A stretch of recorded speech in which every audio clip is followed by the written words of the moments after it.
오늘 보실 말씀은 요한 1서 3장 1절부터 3절까지 말씀입니다.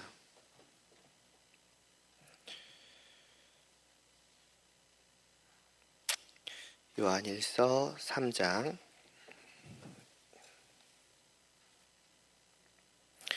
1절에서부터 3절까지 함께 봉독하겠습니다.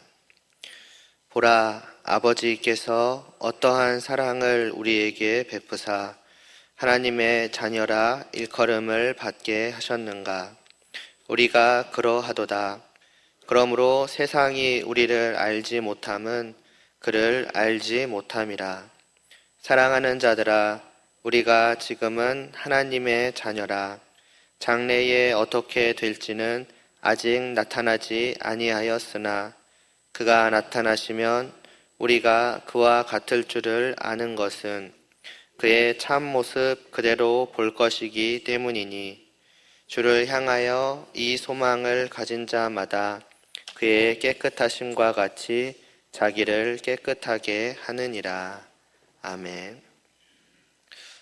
지난 수요일까지로 주기도문을 좀 마치고 주기도문에 대해서 본 김에 조금 더 연결해서 말씀을 전해야겠다 생각해서 오늘 또 다음 주 좀 이어서 말씀을 전하려고 합니다. 뭐에 대해서 말씀을 전하려고 하냐면 오늘 사실 제목 그대로입니다. 하나님의 자녀에 대해서입니다. 주기도문 하면서 우리가 새삼 알 수 있었던 것, 기도라는 것은 결국 무엇인가, 누가 하는가, 어떤 사람이 할 수 있는가, 왜 하는가라고 했을 때에 여러 가지로 말을 할 수 있지만은 결국에는 핵심은 하나님을 이제 아버지로 두었다는 것이지요. 하나님께서 나의 아버지가 되셨기 때문에 기도를 할 수 있고 또 기도를 하게 된다는 것이고, 그거는 거꾸로 말하면은 내가 어떠한 사람이 되었는가, 하나님의 자녀가 되었다는 것입니다. 하나님의 자녀로서 대표적으로 나타나는 모습 중에 하나가 기도인 것이고, 그렇다면 정말로 내가 하나님의 자녀가 되었다면은 과연 그러한 자녀가 이 땅에서 살아갈 때에 하게 되는 것이 다만 기도만이겠는가? 모든 삶도 이제는 하나님의 자녀로서 살아가게 되지 않겠는가 해서 그 하나님의 자녀의 어떤 삶에 대해서 좀 말씀을 나눠보고자 합니다.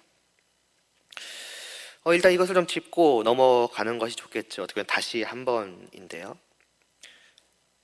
우리가 하나님의 자녀가 되었다라고 하는 사실이 얼마나 놀랍고 또 얼마나 영광된 것인가를 우리는 다시 한번 생각해 보아야 할 것 같습니다.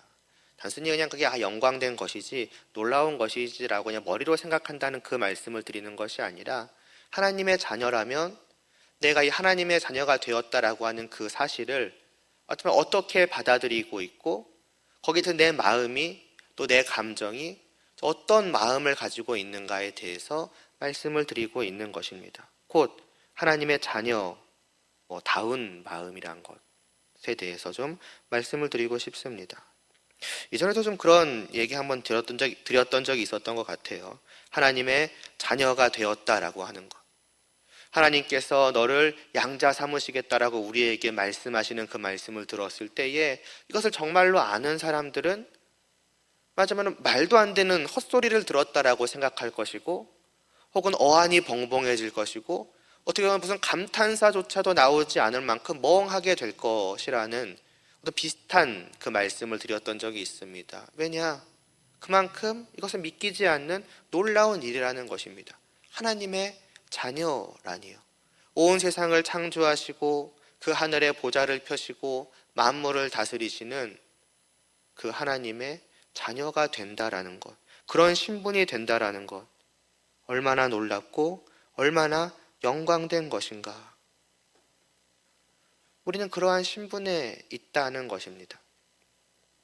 거기에 대해서 어떤 마음을 우리는 실제로 가지고 있느냐 하는 것입니다. 이전에 학교에서나 신학교 다닐 때나 가끔 그런 얘기 들은 적이 있습니다. 어떤 유명한 그냥 큰 교회라고 할까요? 큰 교회에 다니는 성도분들, 아마 그때 같이 사역하던 분들이니까 그분들 입장에 청년이겠죠. 어떤 그 청년들은 대개 어떤 자기 교회에 대한 자부심이 있고, 더 나아가서는 자기가 그 교회에 속해 있다는, 나 어디 어디 교회 다녀, 어디 어디 교회 성도야, 뭐 이렇게 하는 거에 대한 자부심이 있다라는 그런 얘기를 들은 적이 있습니다. 무엇을 보여주는가? 그들의 그 마음을 보여주는 것입니다.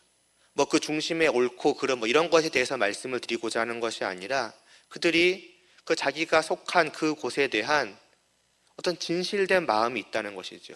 정말로 거기에서 자부심을 느낄 만큼 내가 속한 곳은 굉장한 곳이고 놀라운 곳이다라고 진실로 생각하는 그 마음이 있는 것이며, 그게 자부심을 갖게 되는 것이고, 그러한 자부심이 때로는 말로, 때로는 어떤 행동으로, 여러 가지로 드러나게 된다는 것이지요. 우리가 진실로 하나님의 자녀라고 한다면, 정말로 내가 하늘의 보좌를 두신 그분의 자녀다, 나는 이제 그런 신분이야 라고 한다면, 좀 유치한 말을 써보자면 말 그대로 왕의 자녀니 왕자요 공주죠. 진실로 그런 영광된 신분이라고 한다면 과연 나는 어떠한 마음을 갖겠는가? 표현이 어떨지 모르지만 자부심이 없을 수가 없다는 것이지요. 누구에게 가서 나는 이런 사람이야 라고 자랑하고 싶어지고, 단순히 말로 그냥 나는 이런 사람이야 라고 자랑하는 것만이 아니라 내 마음이나 말이나 행동 등에서 그 자부심을 가지는, 그 내가 이렇게 영광된 신분이다라는 것에 대한 무언가가 묻어나오기 마련이라는 것입니다. 과연 나는 어떤가를 좀 생각해 보았으면 하는 것이지요. 정말로 나는 하나님의 자녀가 맞는가? 물론 맞죠. 근데 그 하나님의 자녀라는 사실에 대해서 나는 어떤 마음을 가지고 있느냐는 겁니다. 세상적인 기준에 크고 작음을 놓고서도 세상 사람들은 다 자기들만의 자부심을 가지고서 때로는 누구를 뽐내기도 하고 깔보기도 하고 네가 낫니 내가 낫니 싸우기도 할 정도인데, 우리는 그들과 전혀 비교할 수 없는 저 하늘에 우리의 신분을 두고서 어떤 마음으로 이 세상을 살아가느냐 하는 것이죠. 어찌 보면은 표현이 어떨지 모르지만 어쩌면 우리는 그 모든 사람들을 깔보며 살아갈 수 있는 존재들입니다. 겨우 그런 걸 가지고 자부심을 갖냐고. 나는 하늘의 백성인데, 하늘의 왕자요 공주인데, 나는 너희들과 신분과 달라, 신분이 전혀 달라. 좀 나쁘게 말하면 그런 식으로까지도 충분히 할 수 있을 만한 그러한 신분을 우리가 가진 자, 그게 하나님의 자녀라는 것이지요. 만약에 이렇게 하나님의 자녀라고 하는 것이 그냥 명목상으로만, 아니면 그냥 호칭으로만 하나님께서 그냥 그렇게 너를 불러줄게 라는 식으로만 생각을 했다면, 말씀을 하셨다면 우리는 그러한 자부심을 가질 수는 없었을 것입니다. 그런 마음을 지닐 수는 없었을 것입니다. 그건 그냥 빈 껍데기니까요. 그러나 하나님은 우리를 자녀 삼으심에 있어서 그런 식으로 자녀 삼지 않으셨습니다. 정말로 너는 나의 자녀다라고 하셨습니다. 그 사실을 보여주는 것이 바로 기도 아니었겠습니까? 왜 우리가 기도를 드릴 수 있는가? 하나님이 나의 기도를 들어주신다는 것이지요. 심지어는 내가 아무도 보지 못하는 그 은밀한 곳에 숨어서 기도한다고 할지라도 하나님은 그 나의 모든 기도를 들어주시고, 아니 들으시기 이전에 우리가 마음속에 있는 것을 입 밖으로 내기도 전부터 이미 내 모든 것을 살펴 아실 정도로 끊임없이 나에게 사랑과 관심을 쏟아붓고 계시는 분이시다라고 합니다. 왜요? 그분이 나의 아버지가 되셨기 때문에 자녀로서 나를 진실로 그와 같이 대하신다는 것입니다. 그렇기 때문에 언제든지 나에게 말하라고, 구하라고 기도를 허락해 주시고, 그 기도의 시작에서부터 주님은 하나님의 아들 되신, 친아들 되신 주님께서는 우리에게 말하자면 당당하게 외쳐 부르라는 거죠. 하나님, 나의 아버지라고. 진짜로 우리는 하나님의 자녀가 되었다는 것입니다. 뿐만입니까? 로마서 8장 17절은 이렇게 말씀합니다. 자녀이면 또한 상속자가 아니겠느냐? 그렇기 때문에 우리는 곧 하나님의 상속자요, 심지어는 하나님의 친아들 되신 그리스도와 함께한 상속자이니 우리는 그와 함께 영광을 받을 것이라고 말씀합니다. 하늘의 영광됨이 우리에게 상속되어 주어지는 것입니다. 마지막 날에 우리는 하나님의 독생자와 함께 그 영광에 실제로 참여하게 된다는 것입니다. 하나님께서 우리를 자녀 삼으셨으니까요. 진실로. 또 베드로전서는 말씀하지 않습니까? 그러한 유업에 대해서 우리 주 예수 그리스도의 아버지 하나님을 찬송하리라 하면서 그분은 썩지 않고 더럽지 않고 쇠하지 않는 유업을 있게 하시나니 곧 우리를 위해서 하늘에 간직하신 것이라고. 하늘에 있는 모든 것을 우리를 위해서 간직하신다는 것입니다. 왜요? 우리에게 유업으로 주시기 위해서죠.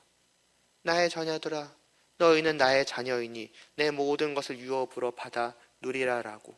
그러니 내가 너희를 위해서 하늘에 두었다라고. 왜냐하면 너희는 하늘에 속한 자녀들이기 때문이다라고 말씀하셨다는 것입니다. 다시 말씀드리지만은 하나님은 진실로 우리를 자녀 삼으셨고 그렇기 때문에 진실된 아버지가, 제가 진짜 아버지죠. 진짜 아버지가 진짜 자녀에게 줄 수 있는 모든 것을 사랑과 은혜로 아낌없이 주시는 것처럼 하나님도 그러하신다는 것입니다. 그 유업이, 그 유산이 영광되며 썩지 않고 가치가 훼손되지 않으며 조금도 손상되지 않는 그러한 유산이 곧 자녀된 우리를 저 앞에서 기다리고 있다. 그것이 하나님의 자녀들 모두 앞에 있는 것이다라고 하나님은 우리에게 말씀하여 주십니다. 자, 이 사실을 아는 성도의, 하나님의 자녀죠. 하나님의 자녀의 심정은 어떠할까요? 정말로 이것이 있다는 것을 안다면 하나님께서 하늘에 저 영광된 유업을, 아니 하늘나라 전부를 나를 위해서 마련해 놓고 지금 기다리고 계신다. 저 앞에 가면은 나는 하나님의 자녀로서 정당하게 그 모든 것을 유산으로 물려받게 될 것이다 라고, 그것이 진실로 있음을 아는 하나님의 자녀들은, 아는 하나님의 자녀가 있고 모르는 하나님의 자녀가 있다는 것이 아니라 하나님의 자녀들은 그것을 안다는 것입니다. 그런 자녀들의 마음은, 심정은 어떻겠습니까? 흔히 그 드라마 같은데 이제 재벌집 아들들 나오지 않습니까? 상위 몇 프로에 속하는 자녀들. 그들의 모습을 보시기 바랍니다. 그 유산을 놓고서 정말 피 터지게 다투죠.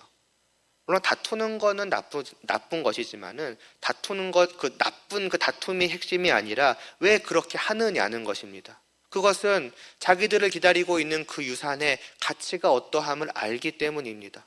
그것이 얼마나 크고 얼마나 놀랍고 얼마나 부유한 것인지를 알기 때문에 그들은 기꺼이 그것을 위해서 싸웁니다. 그리고 오직이라고 해도 좋을 만큼 오직 그것을 위해서 싸웁니다. 왜냐하면 그만한 가치가 있는 것이니까요. 무슨 말이니까 그의 마음이, 그 마음 전부가 오직 그 놀라운 유산에 꽂혀 있는 것입니다. 다른 것들이 들어올 여지가 없는 것입니다. 예를 들면 드라마상으로는 서민들이라거나 아니면 조금 사는 사람들 기준으로는 그들이 봤을 때는 와 소리가 나오고 헉 소리가 날 만한 그러한 것들이 그들 앞에 놓여 있을지라도 그들은 거들떠도 보지 않을 것입니다. 왜요? 유산에 비하면 내가 받을 수 있는 그 유산의 그 복됨과 영광됨과 그 가치에 비하면 정말 시시하거든요. 그런 어떤 흔해 빠진 그 대사 그런 거 있지 않습니까? 야 이거 빌딩 하나 줄 테니까 이걸로 만족해. 어마어마한 가치죠. 그러나 그 드라마에 나오는 어떤 드라마든 간에 그런 대사를 들은 말하자면 그 재벌의 손자가 됐든 아들이 됐든 그 모든 사람들은 하나같이 거기에 관심을 두지 않습니다. 콧방귀만 켜고 넘어갑니다. 너나 가져라는 식입니다. 이것이 가치가 없기 때문이 아니라 자기가 받을 것에 비하면 이것이 아무것도 아닌 것이기 때문입니다. 자기를 기다리고 있는 그 유산이 비할 수 없이 너무나도 가치가 큰 것입니다. 그러면서 하는 말이 좀 있죠. 좀만 있어 보라고. 내 아버지가, 내 할아버지가 돌아가시고 나면은 저게 다 내 거라고. 오직 그 마음이 거기에만 꽂혀 있는 것을 봅니다. 그걸 다르게 말하면 그것만을 기다리며 그것을 얻을 그 날만을 소망하며 살아가는 것입니다. 근데 그게 사실 성도된 자들의 마음이 아닐까 하는 것이죠. 아니, 성도된 자들의 마음이 아니어야 하겠느냐는 것입니다. 처음 말씀드린 것과 비슷하게 말씀드리자면은 하다못해 이 세상에서 나름대로 가치 있는 것들에 대해서도 사람들이 그럴진데 우리는 단순히 이 땅에 속한 것이 아니라 하늘에 속한 것이 심지어 우리는 다툴 필요도 없을 정도로 확정되어서 우리를 기다리고 있는데 내가 진실로 하나님의 자녀요, 하나님의 자녀가 하나님 아버지로부터 받을 그것이 있음을 진실로 아는 자라면 내 마음은 오직 거기에만 쏠려 있는 것이 너무나도 당연하지 않겠는가 하는 것이지요.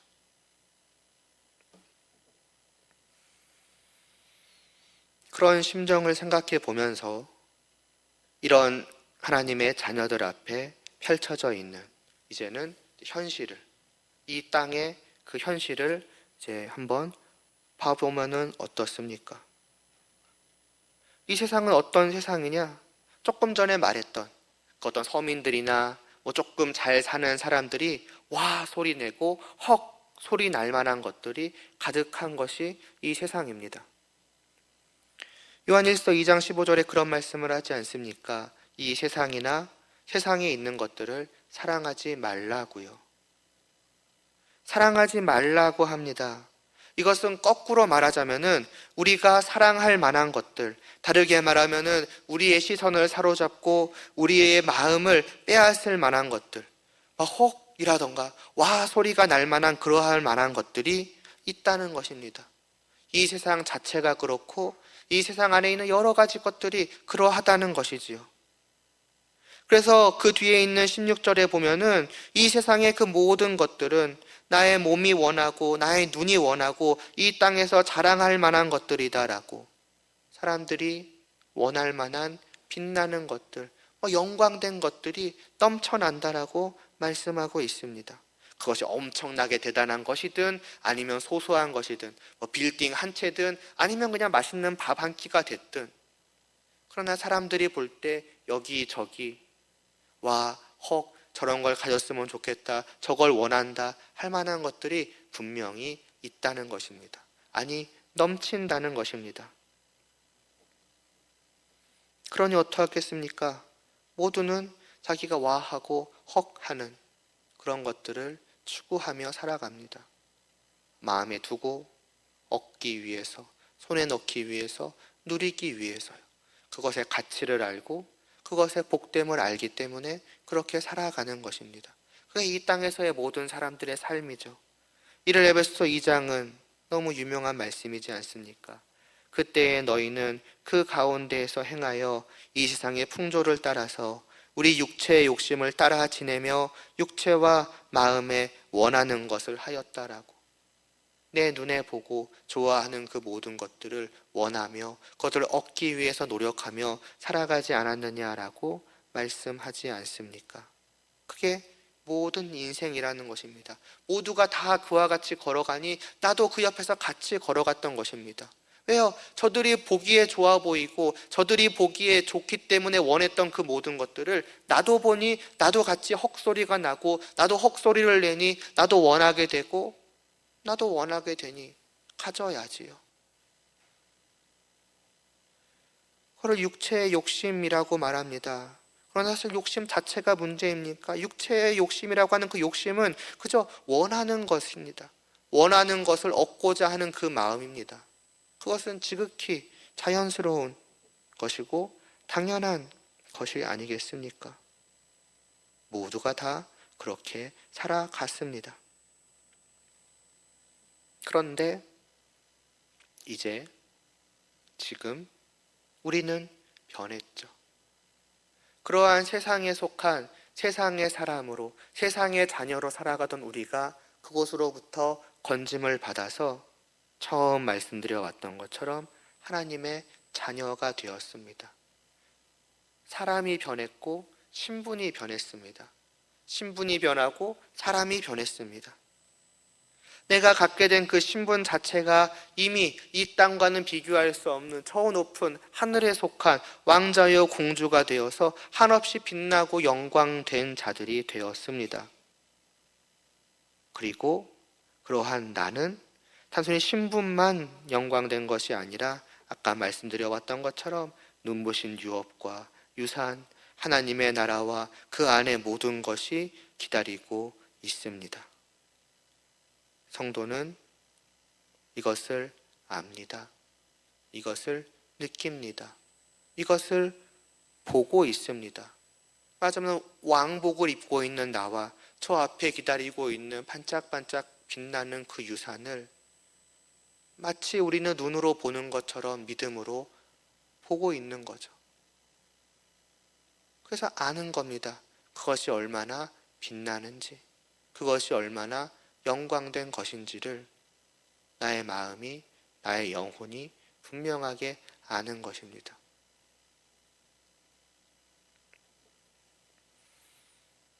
그런 내 앞에 아까까지와 동일한 세상이 펼쳐져 있는 것입니다.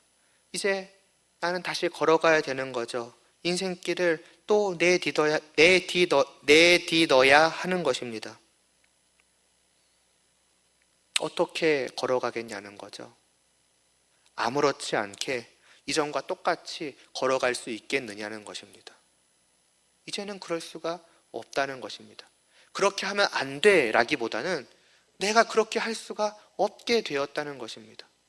왜냐하면 분명히 내가 아까까지 바라보던 그 풍경은 이제는 달리 보이기 시작하기 때문이죠.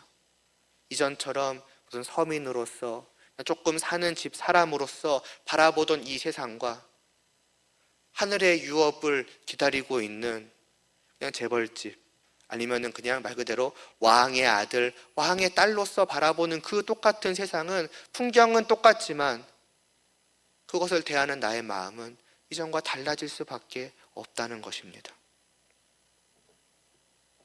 그래서 요한일서 1장 15절은 아까 보았던 그 말씀은 그렇게 말하는 것입니다. 사랑하지 말라고요. 그것은 하나님의 자녀들한테는 어울리지 않는다는 것입니다. 하나님의 자녀들 앞에서는 그러한 것들은 아무런 가치가 없는 것이고 아무런 빛도 나지 않는다는 것입니다.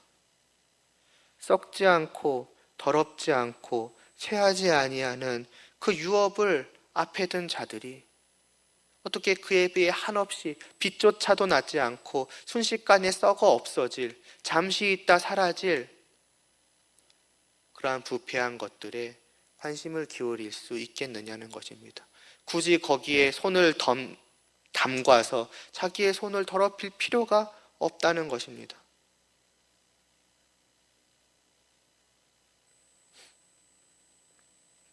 왜 그렇습니까? 그 16절은 그 모든 것들은 아버지께로부터 온 것이 아니기 때문이라고 합니다. 거기에는 나의 아버지가 없습니다. 나의 아버지의 손길도 없으며 나의 아버지의 선물도 아닙니다. 그것은 하늘로부터 온 것이 아니고 이 땅으로부터 오는 것입니다.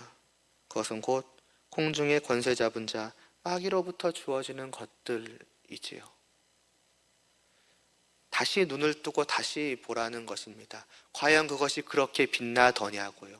분명히 아까까지는 빛났을 그것을 이제는 하나님의 자녀로서, 왕자요 공주된 신분으로서, 저 앞에 유산을 지금 기다리고 있는 자의 모습으로서 다시 한번 바라보라는 것입니다. 과연 그것이 사랑스럽게 보이느냐고 말이지요.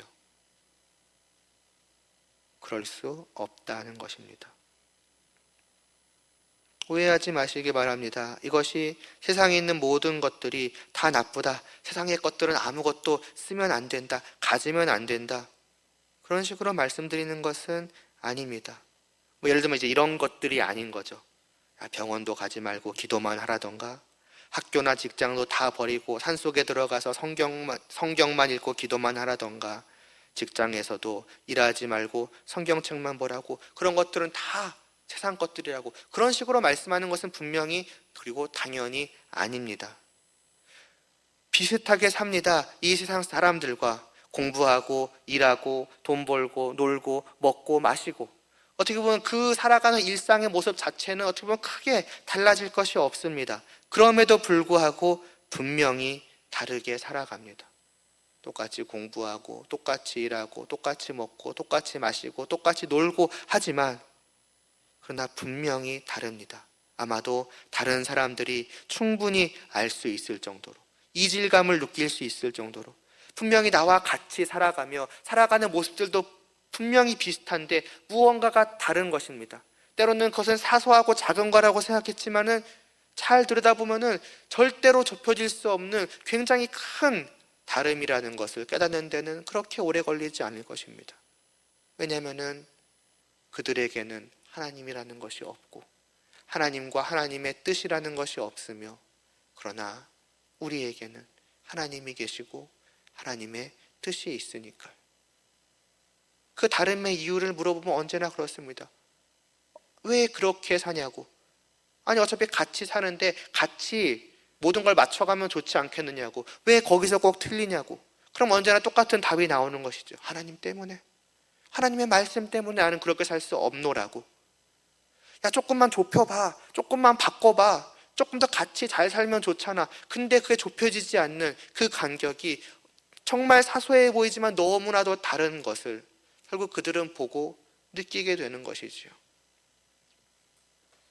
그래서 때로는 답답해하기도 하고, 때로는 안타까워하기도 하고, 때로는 다툼이나 때로는 불안이나 때로는 긴장이나 이러한 것들이 생기기도 합니다. 물론 이것 또한 어떤 나의 인성의 문제로 인해서, 내 인격적인 미숙함으로 인해서 인간관계에 다툼이 일어나는 그런 걸 말씀드리는 것은 아닙니다.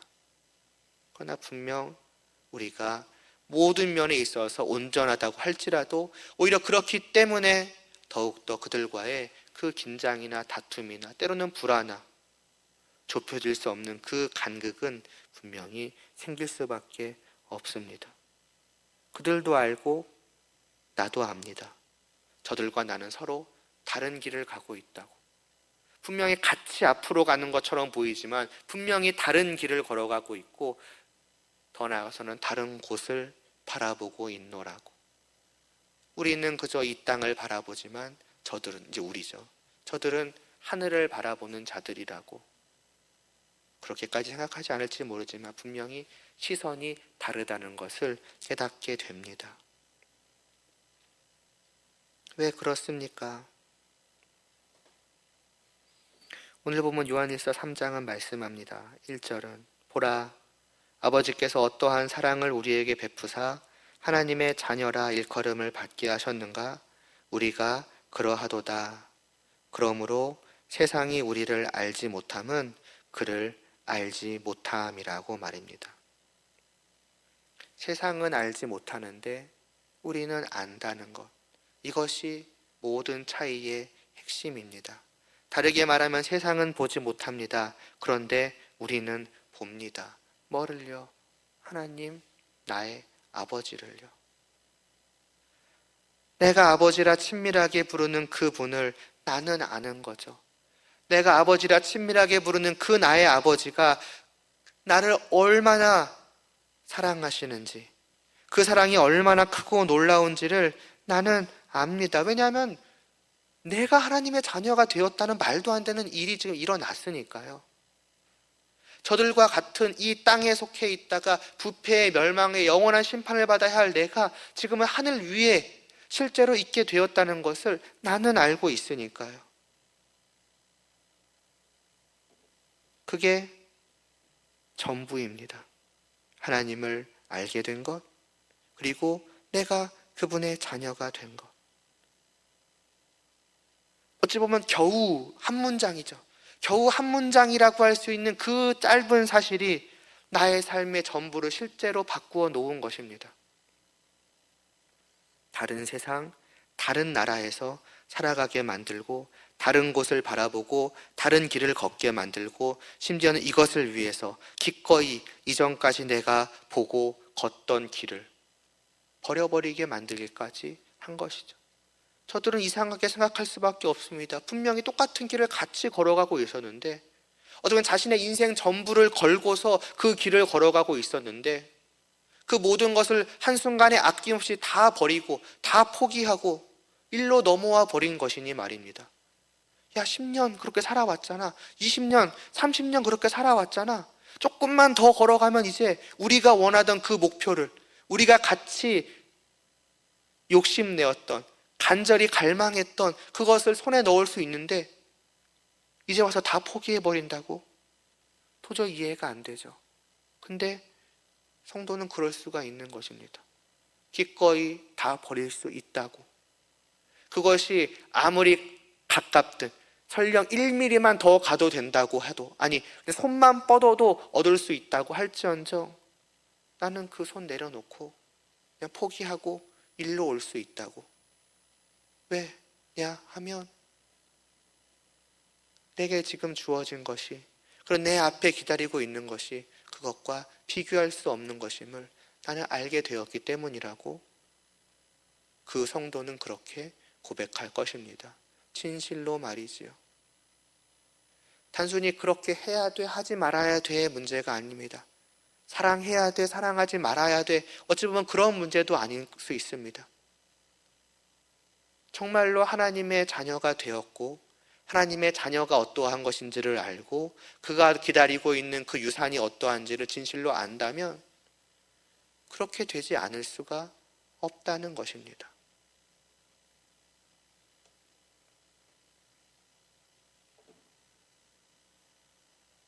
물론 이것이 정말 뭐랄까요, 내 손에 쥐어지지 않았다면은, 혹은 예를 들면 하나님도 그렇고 하나님의 양자됨도 그렇고 실제로 받아 누리지 못하고 있었노라면은 망설였을지도 모릅니다. 하나님의 자녀가 될 수 있을 거야 라던가, 하나님이 곧 너와 함께 하실 거야 라던가, 아니면 하나님께서 너에게 장차 영원한 복된 영광된 유산을 주실 수도 있어, 이렇다고 한다면, 이렇게 불확실하다고 한다면 일단 눈앞에 있는 확실한 것보다 손에 넣고 생각해 볼지도 모르죠. 그러나 우리가 그럴 수 없는 것은 오늘 본문 2절에 지금은 하나님의 자녀라고 말씀하고 있기 때문입니다. 뉘앙스가 지금은 하나님의 자녀라고 하니까 나중은 다른가라고 생각할 수 있지만 원문은 그냥 지금 우리는 하나님의 자녀라는 뜻입니다. 지금 우리는 하나님의 이미 자녀라는 것입니다. 이미 나는 쉽게 말하면은 그 영광된 그 왕만이 입을 수 있는 왕복을 입고 있는 자들이라는 것입니다. 실제로 우리는 그렇습니다. 우리는 이미 이 땅에서부터 단순히 신분만 변화된 것이 아니라 나라는 사람 자체가 변화되었습니다. 이전에 입어본 적 없었던 옷을 지금은 우리는 입고 있습니다. 그리고 놀랍게도 그것은 나의 아버지 되신 하나님이 입고 계신 것과 같은 옷입니다. 곧 의의 옷이요 거룩함의 옷이죠. 의로운 성품이요 거룩함의 성품입니다. 에베소 4장에서 말씀하죠. 너희의 심령이 새롭게 되었다고, 내 영혼의 변화가 일어났다고. 그래서 나의 아버지 되신 하나님을 따라서 의와 진리의 거룩함으로 지으심을 받은 새 사람을 입으라고. 사실은 입었다죠. 입었습니다. 입고 있는 거예요. 하나님을 따르는, 정말 하나님을 사랑하는, 하나님을 닮은, 말하자면 하나님의 유전자라고도 할 수 있는 그러한 옷을 우리는 입고 있습니다. 진짜로 그렇습니다. 내 마음에는 단순히 내 마음에는 하나님을 아버지라고 부르고 싶은 마음만 있는 것이 아닙니다. 의와 거룩을 추구하는 마음도 생겨났습니다. 좀 쉽게 말해보자면은 정말로 깨끗하고 정말로 좋은 것을, 옳은 것을 하기를 원하는 그러한 성품이, 그러한 마음이 내 마음에 생겨났습니다. 그렇기 때문에 아까 말했던 그들과 다른 삶의 모습이 실제로 나타나게 된 것입니다. 이제 나는 하나님의 뜻을 원하게 되었거든요. 하나님의 말씀을 따라서 살아가기를 원하게 되었거든요. 그게 옳으니까, 그게 말하자면 깨끗한 것이니까. 그렇지 않은 모든 것들은 그릇된 것, 더러운 것, 곧 죄와 악이라는 것을 내가 알아버렸으니까 말이죠. 무슨 나쁜 짓을 하는 게 죄인가? 아니죠. 하나님이 없는 게 죄라는 것을 내가 알아버린 것입니다. 누구는 말하겠죠. 야, 이게 뭐가 나쁜 일이야. 야, 이렇게 하는 게 뭐가 잘못됐어. 그들 말이 틀리지는 않을 것입니다. 세상적인 기준에 보면 그것이 옳지 않지, 그러니까 나쁜 것이 아닐 수 있거든요. 나는 이제 그렇게 못 보는 거죠. 내 마음에 있는 의와 거룩함이 오직 하나님과 관계된 그것을 원하게끔 만들었기 때문입니다. 그래서 누가 옆에서 아무리 말해도 결국 나는 그것을 이제는 체질적으로 거부 반응이 일어나게 되는 거죠. 미안해, 그건 내 체질에 도무지 안 맞아. 구역질이 날 것 같아. 역겨울 것 같아. 너무 더러워 보여. 단순히 하나님이 없다는 그 하나의 이유가 나에게 있어서는 그렇게 되는 것이지요. 그게 실제로 내가 하나님의 자녀가 되었다는 또 다른 증거입니다.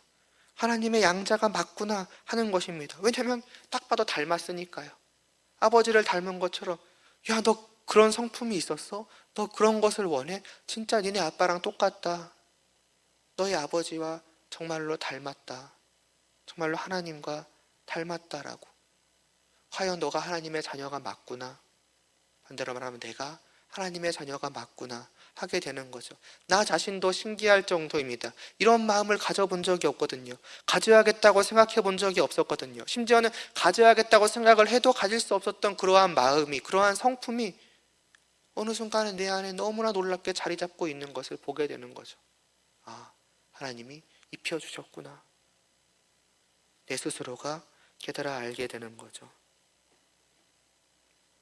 다만 아직은 조금 많이 부족하죠.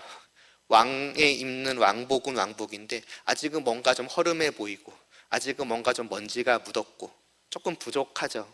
그러나 그 또한 곧 해결될 문제입니다. 2절에 나온 것처럼 사랑하는 자들아, 우리가 지금은 하나님의 자녀라. 장래에 어떻게 될지는 아직 나타나지 아니하였으나 그가 나타나시면 우리가 그와 같을 줄 안다라고. 곧 그렇게 된다는 거죠. 완전하게 빛나는, 위롭고 정말 거룩함에 티 하나 없는 그런 영광된 옷을 우리는 그 날에 입고 그분과 함께하게 될 것을 또한 바라보며 기다리는 자들입니다. 하나님의 자녀란 그런 거죠. 그렇기 때문에 하는 말입니다. 오늘 보면 마지막 3절에 보면은 주를 향하여 이 소망을 가진 자마다 어떻게 하겠느냐는 것입니다. 어찌 보면 어떻게 해라가 아닙니다. 어떻게 하겠느냐는 것이지요. 그의 깨끗하심과 같이 자기를 깨끗하게 하느니라고 말씀합니다. 자기의 그 신분과 신분에 걸맞는 왕복이 이미 입혀져 있다는 걸 아는 자예요. 곧 이 왕복이 정말로 마지막 날에 완전하게 깨끗해지고 완전하게 빛나게 될 것을 알고 소망하는 자라면 지금 이 땅에서 어떻게 하겠느냐는 거죠. 더러운 채로 내버려 두겠냐는 것입니다. 아니면 더 이 옷을 더럽혀 가겠느냐는 것입니다. 곧 그 뒤에 4절에 나와 있는 것처럼 하나님의 법을 어겨가며 끊임없이 죄에 죄를 더해가면서 나를 더러움으로 감싸가겠느냐는 것입니다. 그렇지 않지 않겠느냐? 그럴 수 없지 않겠느냐? 오직 그의 깨끗하심을 바라보며 아, 나도 저렇게 깨끗해져야 하는데, 저렇게까지 되어져 가야 하는데, 내가 하늘의 왕자요 공주요 하나님의 왕의 자녀인데 이 이상 왕복이 더러워지면 어떡하니? 아니, 더 깨끗하게 해가야 하지 않겠느냐? 그렇게 생각하지 않겠습니까? 다시 말씀드리지만 성도는 더러움과 깨끗함이 보입니다. 의와 죄, 선과 악이 뭔지를 압니다. 그러니 자연스럽게 안 묻히게 하려고 하는 것이지요. 어떻게든 죄를 덜 해가려고 하는 것입니다. 이전과 똑같이 살아가지 않기 위해서 애써가는 것입니다. 그렇기 때문에 하나님의 말씀에 계속해서 관심을 기울이는 것입니다. 예전에도 비슷한 말씀을 드린 적이 있는데, 말하자면 왕실의 법도를 지켜가기 위해서 도대체 하나님의 나라의 자녀, 왕자와 공주된 신분에 걸맞는 마음, 말, 행동, 그것이 무엇이냐를 끊임없이 알기 원하고, 그것도 맨 처음에 말씀드렸던 것처럼 일종의 자부심으로 하는 거죠. 내가 왕자인데, 내가 공주인데 일반 사람들과 똑같이 그렇게 아무렇지 않게 살아갈 수 없다는 거죠. 마음 하나하나에서, 말 하나하나에서, 행동 하나하나에서 그 신분에 걸맞는 그러한 것들이 묻어나와야 한다는 것입니다. 내 스스로가 나를 그렇게 만들어 간다는 것입니다. 신분만 왕자요, 행실은 거지처럼이 아니라 신분이 왕자이기 때문에 실제로 왕자답게, 공주답게 나타내 보이려고 살아갈 거라는 거죠. 물론 죄는 달콤합니다. 그거는 분명합니다. 어찌 보면 끌릴 수밖에 없는 무언가들이 분명히 있습니다. 그러나 내가 입고 있는 왕복은 그 달콤함에 비할 바 없이 빛납니다. 그리고 나를 기다리고 있는 저 앞의 유산은 그것과 비교할 수 없이 훨씬 더 달콤합니다. 그걸 상속받는 나, 왕족은 그에 걸맞는 품위를 지키며 살아가야지요. 그리고 그러한 신분을 아무것도 바라지 않으신 채 그저 모든 것을 내어 넘치는 사랑으로 우리에게 거저주신, 심지어 이를 위해 자신의 친아들을 내어주시기까지 하신 그 하나님에 대한 그 사랑, 어찌 보면 그 사랑이 아까 말했던 그런 어떤 품이나 자부심보다도 훨씬 더 나를 하나님의 자녀로, 아버지의 자녀답게 살아가게 만드는 원동력이 아닐까 생각이 됩니다. 그래서 처음 말씀드렸던 것처럼 단순히 내가 하나님의 자녀다는 것을 생각하는 것에 중요한 것이 아니라 진실로 성도된 나는 내가 하나님의 자녀라는 것을 어떻게 내 마음으로 느끼고 있느냐를 여쭤본 것입니다. 오늘 이 말씀을 통해서 다시 한번 우리가 누구인지를 우리의 마음이 영혼이 분명하게 다시 한번 깨달아 알기를 원하고 그 우리의 신분에 걸맞는, 아니 하나님 아버지의 자녀에 걸맞는 그러한 마음과 말, 생각, 행동이 우리의 삶을 통해서 끊임없이 흘러나올 수 있게 되기를 바랍니다. 기도드리겠습니다. 하나님 아버지, 이 더러운 땅 위에서 살아가던 저희들을 자신의 아들을 내어주시기까지 사랑하사 저 하늘로 올려주시고 저 하늘에 놀라운 신분을 허락하여 주심을 감사를 드리옵나이다. 과연 우리는 그 우리의 신분에 걸맞는 그러한 마음을 가지고 있었는지요? 오늘 이 말씀을 통해서 다시 한번 우리가 하나님의 자녀가 되었다라고 하는 것이 얼마나 놀랍고 얼마나 영광된 것인지를 깨달아 알게 하여 주시사 이제 다시 한 주간을 살아가는 동안에 또 한 주간만이 아니라 이후로 이 땅에서 살아가는 그 모든 나날들 동안에 오직 하나님의 자녀로서의 합당한 삶을 살아가기 위해서 우리가 소망하는 저 빛나는 영광이 더 가까이 다가가기 위해서, 걸맞아지기 위해서 스스로를 힘써 나아갈 수 있도록 은혜를 베풀어 주시옵소서. 우리에게 분명히 죄와 악과 선과 의를, 깨끗함과 더러움이 무엇인지를 보아 알게 하셨사오니 부디 우리가 다시 더러움 가운데 우리의 발을 담그지 않도록 하여 주시옵시고 오직 하나님의 말씀에 따르는, 하나님을 향하는 그 선하고 의롭고 거룩한 그 복된 길로만 나아갈 수 있는 저희들 되도록 인도하여 주시옵소서. 예수님의 이름으로 기도드리옵나이다.